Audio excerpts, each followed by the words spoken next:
always had a problem with sleep. I think a lot of people in our community, I guess, have a similar thing with sleep.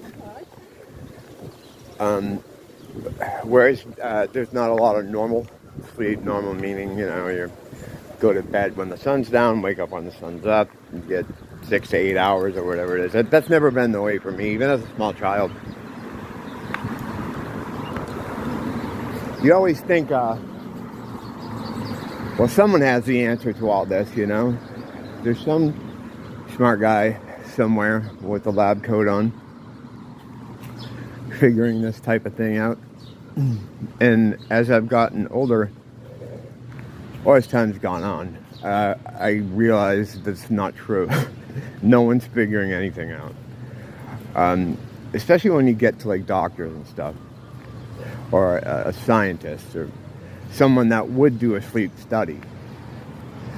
Sleep studies are funded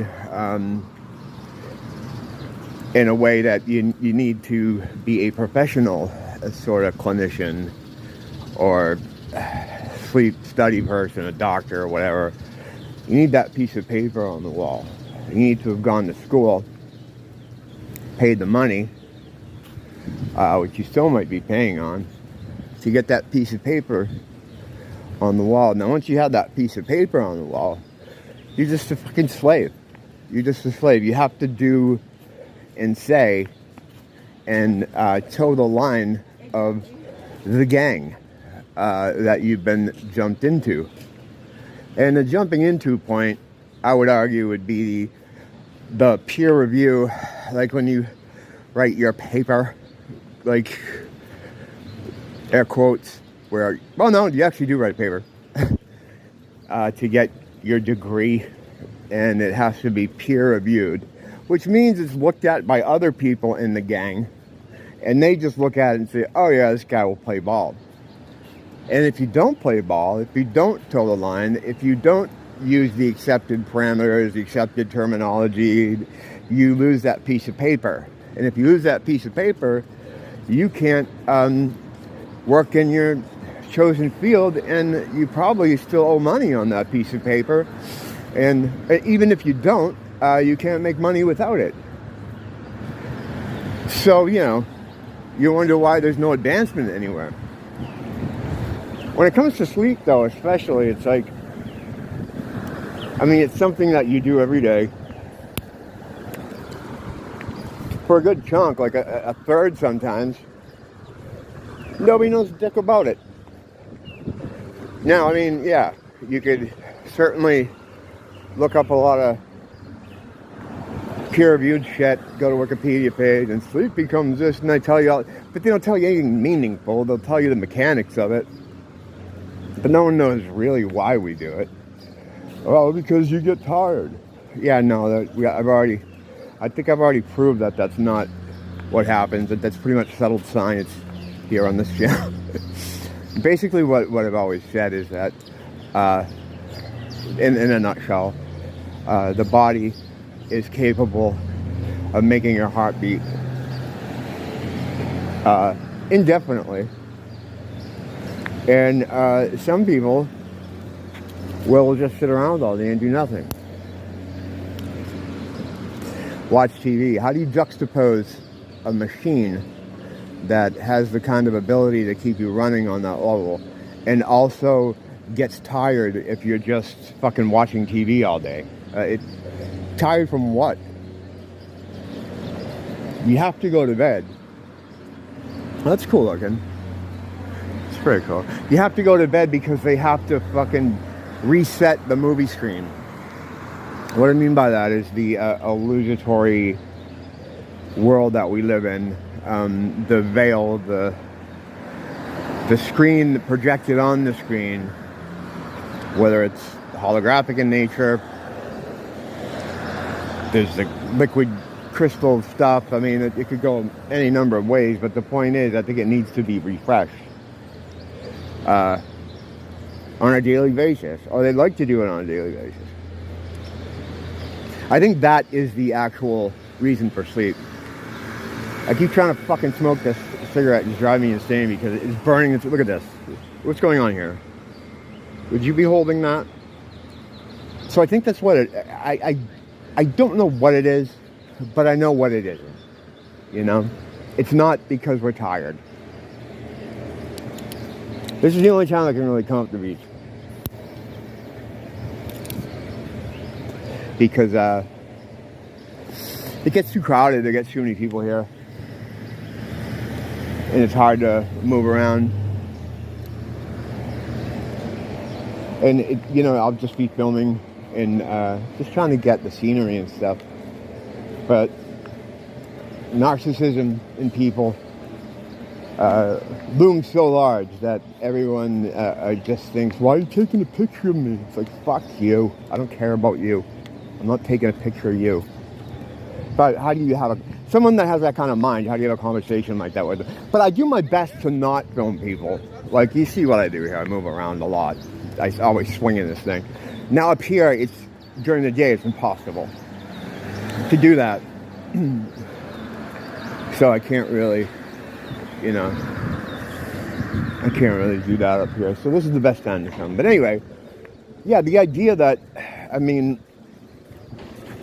that anyone's even looking at some of this stuff, or in a way that's meaningful. They're not allowed to. Like I said, if you want to work in the field, you need to be a professional. And professional means, you need the piece of paper. And to keep the piece of paper, you gotta you're a super slave. You gotta be a super slave. You look at professions and stuff, and the respect that comes a lot with those professions, like being a doctor or being some kind of clinical psychologist, anything in the medical field, anything the legal field. When you get those high-paying jobs, it puts you closer to the fucking devil. And the closer you get to him, even though you have more power in this realm, spiritually, you have way less freedom. I forget who the artist was, but they had a depiction of the devil and the people beside him. The guy's high up in his, chain of command. And they are the most tied up, the most gagged, the most unable to have any movement. The closer you get to him, while you may attain riches and value and fiat money, your ability to move or to think freely or in a spiritual sense is negated to the point where it's like you're tied up, you're chained. There's a very Shaggy Dog roundabout way of saying that don't listen to the experts. They always tell us that too. And people will go along with it and defend it because they don't want to do the work themselves. They don't want to think about things. It's just easier for people to keep their head down and just regurgitate mantra. And I get it, because they got everybody digging gold all day. You have to survive, you need to live, you need to have a place to go, you need to have see, I can't cross the street until I get the light. It's different rules for different people. But, so the thing is, no one has time to really take a step back and look at it. And those that do are just called lunatics, as, many of us can relate to. And as as time goes on, like I was saying earlier, you get to a point where you're just like, oh, I have to figure this shit out. No one else is going to. Anyone that has the time to dedicate their life to really any field of study is jumped into the gang. And if you're not jumped into the gang, then you have to be on the hamster wheel to earn your gold in some other way. Just running, trying to make enough money to afford housing, food, if you have a family, to support them, you don't have time to sit around and like do the stuff I do. I don't have the time to sit around to do. Actually, I do. I make the time. But yeah. So it's easier for you to just repeat what your masters tell you to repeat than to try to look at anything on your own.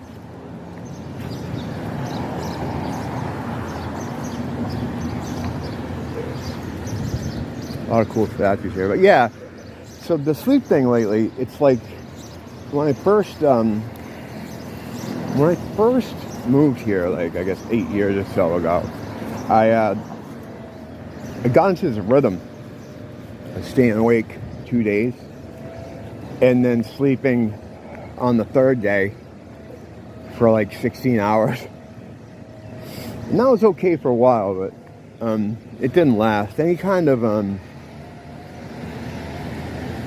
I guess sleeping rhythm or something I fall into doesn't last very long.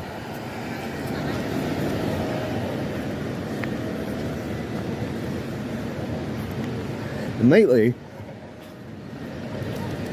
when I don't sleep, or if I go beyond a certain point, even to where I used to, like if I try to stay awake a couple days now, I start getting extreme deficits in the suit. The suit will start malfunctioning. My limbic system goes a bit screwy, as what usually happens when you are, I guess, sleep deprived, but it happens a lot quicker to me now. It feels like there's an urgency to get me down. And I don't think that's a coincidence. When you start spending a lot of time thinking about these things and, God forbid, talking about these things, they want to make sure they can do that screen retrofit any chance, as often as they can. Throughout the years, I've found chemical ways to stay awake. You know, back in the day, it wasn't just to stay awake. I was doing the chemicals just to do the chemicals. Staying awake was a byproduct of it. I was on, eventually after a while, it's like I just got Adderall. And that way you don't have to deal with the hassle of like taking illegal substances. It's legal speed. It's the same thing as just being on meth. You're just prescribed by a doctor. I stopped taking about 4 years ago. And it was tough at first, but after a while, things improved, because even when you're on stimulants, while it may help you a little bit in the short term, I would still say it's good if you're trying to cramp or test or something, or you're trying to finish painting the living room or something like that. In the long term, it degrades your thought process. It makes it more jumbled. You don't think as clearly. I mean, I think that'll be obvious, but so for a long time I kind of deluded myself into thinking it's good. Well, Edgar Allan Poe was always looking on speed. You know, they try to make these excuses for things. But ultimately, less chemicals in your life, the closer you are to your actual state. This cigarette has been a fucking nightmare for me. Like, this is horrible. That's the cigarettes are another part of the thought process. I feel like it helps me think better.